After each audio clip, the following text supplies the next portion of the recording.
sizlar nomlaringizdan o'zimiz nomimizdan xonadonga yaxshi kunlar tilaymiz. To'ybalar ko'p degin bo'lib, o'zlariga yo'ldosh bo'lsin. O'g'illariga o'xshagan, amakalariga o'xshagan zo'r yigitlar bo'lsin. Asha yaxshi kun hammaga nasib qilsin. Shefsizlar, sog' bo'linglar, kam bo'lmanglar. Mana bugun to'yda ajoyib do'stimiz, birodarimiz Islomat yuragida yaxshi ko'rgan san'atkorlaring, biz ham qadrdon ukamiz, mana O'zbekistonda xizmat ko'rsatgan artist Rahmat Nazirjon Salmoning. Yahyobek Mo'minov xizmat qilishyapti. Sog' bo'lsinlar. Rahmat, kam bo'lmanglar. Rahmat. Yaxshi bolalar ekansizlar. Voy. Rahmat, Yelimboy. Meni studentim bu yigit. Men xonadonda oqibatiga qoyil qolaman-da. Rahmat, sog' bo'linglar. Rahmat. Onlarga shu. Eng katta farzandlari mana Erkinjon, ajoyib ukamiz, G'oyibiyning shogirdi. Oqibatiga kam yo'q shu yigit. Qoyil qoldim men. Mana aka-ukalar to'y qilsa, odamlar to'yga yo novozi talab kelar, to'g'rimi? Yo qo'chqori talab kelar. Mana bugun jiyan to'yiga Erkinjon meni yetalab keldi. To'yini olib keldi. Sog' bo'ling, rizo bo'lsin. O'ziga o'xshagan bo'lsin, obaylar, rahmat. Obaylar.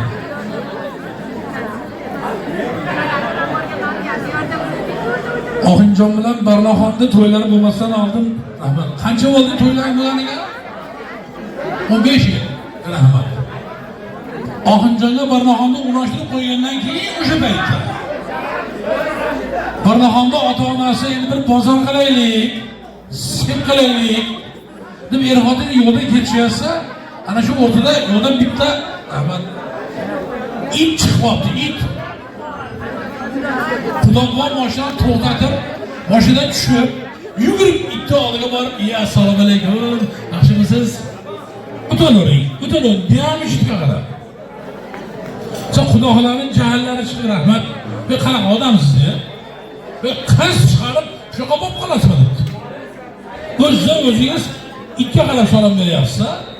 "Ey xotinjon, siz nimani tushunasiz?" debdi. "Bu it kuyovimiz Oxinjonni iti" debdi. Xudo xohlab yugurib tushib olib, "Assalomu alaykum, o'tiringlar degan ekan qarang. Qiz chiqarish shunaqa ekan, to'g'rimi? Mana qiz chiqarganlar biladi. Men ham rahmat, Oxinjon rahmat. 3 ta qiz chiqarganman. 4 ta nabira chiqarganman. O'shaning uchun bizga itni begonasi yo'q. Bu qanday bo'laveradi?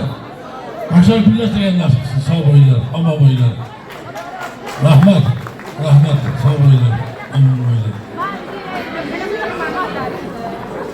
1-2 yil qoldi eshitgansizlar, ajoyib san'atkorimiz, O'zbekiston xalq artisti Ozodbek Nazarbekka to'y qilgan, havolaring bor.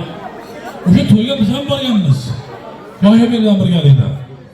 To'ydagi bir chekada o'tirsak, Ozodbek kelib, "Abdurahmon aka, men hayotdan xafaman" dedi. Voy sizga nima yetishmaydi? Xudoga shukr. Hamma yo'g'im yetarli, bitta armonim bor dedi. Qanaqa armon desam, men ham deydi, shu xalqda ichida yurishni yaxshi ko'raman. Ammo yurolmayman. Ko'chaga chiqsam, odamlar meni o'rab olaveradi.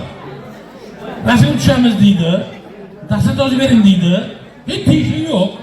Shu birov tanimasa-yu, maza qilib, shu xalqning ichida yursam, dedi men hazillashib, buni yo'li bor dedim. Nima qilaman dedi? Imijni o'zgartirasiz. Sochni o'stirasiz, soqolni qo'yasiz, achkini taqib, shapkani bostirib olasiz, birov tanimaydi. Keyin yuraverasiz dedim. Bo'ldi shunaqa qilaman. Deb o'zgarib ko'chaga chiqsa, haqiqatan ham birov tanimayaptimish. Bozorga borsa ham birov tanimadi. Ovqatlanib oladi, oshxonaga kirib, ovqatdan o'tirsa, shapka kiygan yigit kirganmish. Qarab, Ozod aka, birov tanimasin deb shunaqa qilib yuribsizmi debdi. Ozodbek hayron qolib, "Uka, ertalabdan beri yuribman. Hech kim tanimadi. Sen tanib qolding." Rahmat. "Qanday taniding?" Birovga indamang. "Men Gulsanamman" deyapman. Bu ham bu shu yoq o'raydi deganda, opajon rahmat. Sog' bo'linglar.